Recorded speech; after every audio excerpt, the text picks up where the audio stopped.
नमस्कार, स्वागत है आपका कथा कल्प में। और आज की व्यंग्य रचना है अंधविश्वास से वैज्ञानिक दृष्टि। यह एक लेख है और लिखा है हरिशंकर परसाई ने। स्वर है प्रवीण दीक्षित का। मेरे एक मित्र को पीलिया हो गया था। वे अस्पताल में भर्ती थे। प्रभावशाली आदमी थे। सब डॉक्टर लगे थे। एक दिन मैं देखने गया तो पाया कि वे पानी की थैली में हथेलियां रखे हैं और एक पंडित मंत्र पढ़ रहा है। कार्यक्रम खत्म होने पर मैंने कहा, आप तो दो दो इलाज करवा रहे हैं, एक एलोपैथी को और दूसरा यह जो पता नहीं कौन सी पैथी है। उन्होंने कहा, दोनों ही कराना ठीक है, परंपरा से यह चला आ रहा है। एलोपैथी तो अभी की है। मैंने कहा, परंपरा इसलिए पड़ी कि तब कोई वैज्ञानिक चिकित्सा पद्धति थी नहीं। थी भी तो लोग उससे डरते थे, विश्वास नहीं करते थे। पर अब पूरी वैज्ञानिक जांच के बाद आपका इलाज हो रहा है, मगर आप अवैज्ञानिक परंपरा का पालन भी करते जाते हैं। आपका विश्वास है किसमें? आप किस चिकित्सा से अच्छे होंगे? मेरे उनके आत्मीय और खुले संबंध थे। वे बुद्धिमान आदमी थे, इसलिए इस तरह कह गया। वे सोचते रहे, फिर शांति से बोले, विश्वास तो मेरा कह लीजिए या अंधविश्वास, सब कुछ जानते हुए भी मेरे मन में यह खटका शुरू से बना हुआ था कि कुछ भी करा लेना चाहिए। मैं अस्पताल में भर्ती था। मेरे कमरे में दो बिस्तर थे। एक पर मैं पड़ा था और दूसरे पर एक युवा इंजीनियर। हम लोगों में अच्छी बातचीत होती। मरीज के पिता भी संपन्न और शिक्षित थे। एक दिन उस मरीज के पिता एक पुरोहित को ले आए। साथ में पूजा का सामान भी था। वहां छोटा सा अनुष्ठान होने लगा। मरीज के पिता मेरी तरफ देखकर कुछ झेपे और बोले, दवा के साथ दुआ भी होनी चाहिए। अनुष्ठान खत्म होने पर इन सज्जन में पुरोहित के हाथ में नोट दिए। उसने नोट गिने और उत्तेजित होकर कहा, यह क्या है? यह 70 रुपए है। आपने 125 देने के लिए कहा था। इधर से ये तेज में बोले, कतई नहीं, आपने कहा था कि इच्छा अनुसार दे दीजिए। पुरोहित ने कहा, झूठ मत बोलिए, मैंने साफ कहा था कि 125 लूंगा। दोनों काफी देर तक गर्म बहस करते रहे। आखिर 80 रुपए लेकर पुरोहित मुनमुनाते हुए चला गया। मैंने उस सज्जन से कहा, पुरोहित ने पहले मंगल कामना की थी, पर रुपए कम मिलने से वह आपके अमंगल की कामना करता चला गया। दोनों में से उसकी कौन सी बात असर करेगी, वह सोचने लगे। उनके लड़के ने बिस्तर पर से कहा, मैंने बाबूजी को बहुत समझाया कि यह मत कराइए। सज्जन ने भिन्न भाव से कहा, अरे बेटे, मैं क्या समझता नहीं हूं। हर मन में कहीं बात है कि यह भी करा लेना चाहिए। जिसे वैज्ञानिक स्वभाव और वैज्ञानिक दृष्टि कहते हैं, उसके विकसित होने में यही एक अटक है। अविज्ञान के युग में जो विश्वास, संस्कार और मन की प्रयासहीन क्रियाएं पड़ गई हैं, वे विज्ञान के ऊपर जाकर तत्काल प्रतिक्रिया कर देती हैं। विज्ञान के प्रोफेसर हैं, प्रयोगशाला में पूरी तरह वैज्ञानिक हैं, कोई अंधविश्वास नहीं मानते, मगर प्रयोगशाला के बाहर सफलता के लिए साईं बाबा की भभूत, शनि शांति मंत्र जाप कराते हैं। वैज्ञानिक तरीके से वे कार्य कारण संबंध जानते हैं। वे पदार्थ के गुण जानते हैं। वे पदार्थों में परस्पर रासायनिक क्रिया भी जानते हैं। किसी वैज्ञानिक तरीके से वे भभूत और तरक्की का संबंध नहीं जोड़ सकते। वे खुद भी यह बता देंगे, पर फिर कहेंगे, भाई, संस्कारों से मन में यह बात पड़ी है कि इससे भी कुछ होता है। इस तरह विज्ञानी अविज्ञानी से लड़ता है और जीतता भी है। पर अंधविश्वास के मोर्चे पर विज्ञानी अविज्ञान से हार जाता है। चमत्कार होते हैं, दैवीय भी और प्राकृतिक भी। यह आदमी शुरू से मानता आ रहा है। इनमें मनुष्य का कोई हाथ नहीं होता। 2 साल पहले मध्य प्रदेश और राजस्थान के पत्तों पर सांप के आकार बन गए थे। बात फैली कि नाग देवता पत्तों पर प्रकट हो गए हैं। वे सेवा मांगते हैं, नहीं करोगे तो काट लेंगे। तमाम लोग नाग से डरने लगे, उन पत्तों से डरने लगे। पत्तों के पास दूध के कटोरे रखे जाने लगे।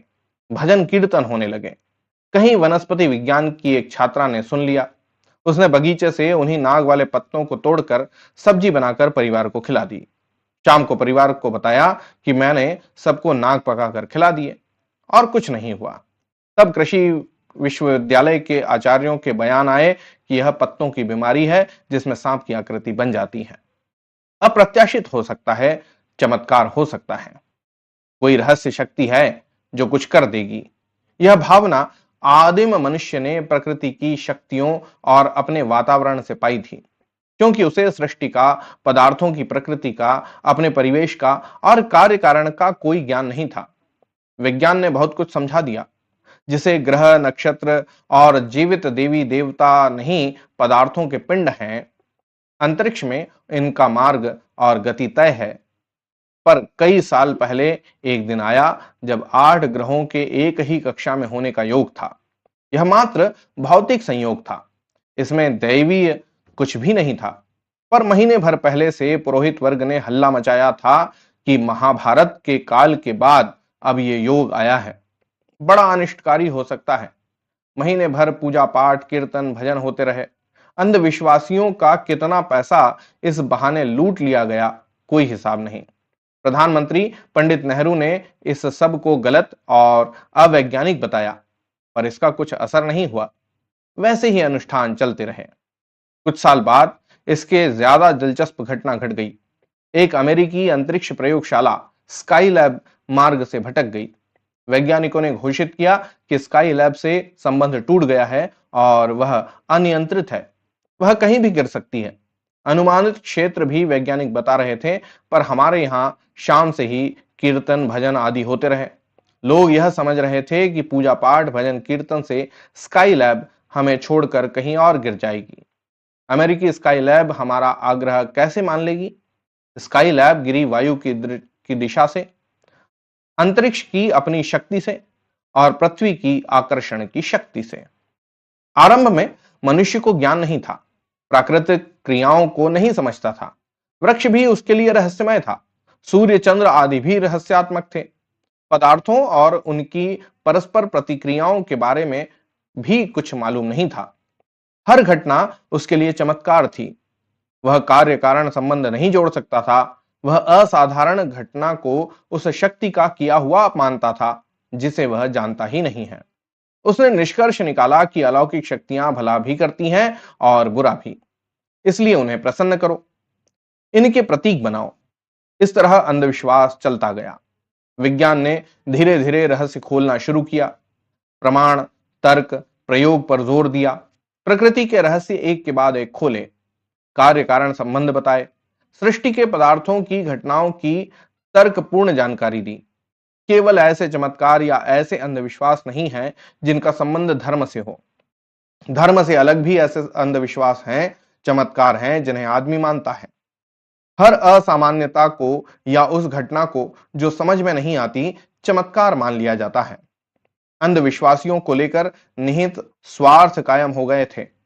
पूजा, दान आदि से कल्पित विपदा को श्रवण करके कर्मकांड चलाने वाले पुरोहित वर्ग को इससे धन, सोना, दूसरी सामग्री मिलती थी। इस पुरोहित वर्ग का प्रमुख आमदनी का जरिया अंधविश्वास हो गया। यह वर्ग इन्हें जीवित रखना चाहता था और उसने ऐसा किया। सामंतवाद को भी प्रजा का अज्ञानी रहना फायदेमंद था। सामंतवाद ने भी अंधविश्वास का समर्थन किया। हर तर्क को, हर वैज्ञानिक समझ को ये वर्ग नकारने लगे। साथ ही धर्मसत्ता और परंपराओं के विश्वास को कट्टरता से ग्रहण किया था। इस कट्टरता और अपरिवर्तनशील दृष्टि के दम पर धर्मसत्ता टिकी थी। ज्ञान, विज्ञान, अनुभव से ऊपर धर्मसत्ता अपने को मानती थी, जिसका आधार था उसमें आरोपित दैवीय शक्ति और ज्ञान। जहां जहां वैज्ञानिक आविष्कार हुए, धर्मसत्ता ने इसका विरोध किया। सबसे अधिक यूरोप में हुआ। वैज्ञानिक के शोध का परीक्षण चर्च के पादरी करते थे। वे अपना माने हुए अटल सत्य को ही मानते थे। वैज्ञानिकों को दंड दिया जाता था। बूनी और गैलीलियो इसके उदाहरण हैं। मध्य युग में चर्च विज्ञान के विरोध में खड़ी रही।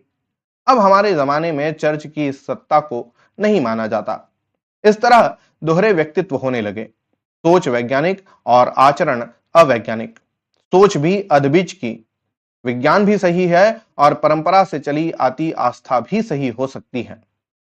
इसलिए पढ़े लिखे भी वैज्ञानिक दृष्टि से संपन्न नहीं हो पाते। वैज्ञानिक दृष्टि के प्रचार के लिए बाहर समाज में एक आंदोलन चलना चाहिए।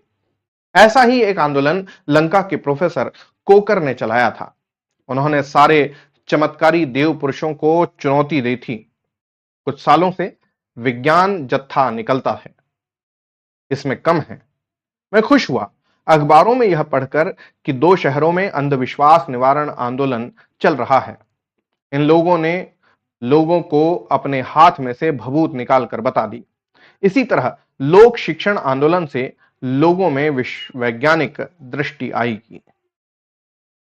तो यह था आज का लेख, जिसका नाम है अंधविश्वास से वैज्ञानिक दृष्टि। आपको कैसा लगा जरूर बताइएगा। होती है अगली व्यंग्य रचना में फिर मुलाकात। तब तक के लिए धन्यवाद और जय हिंद।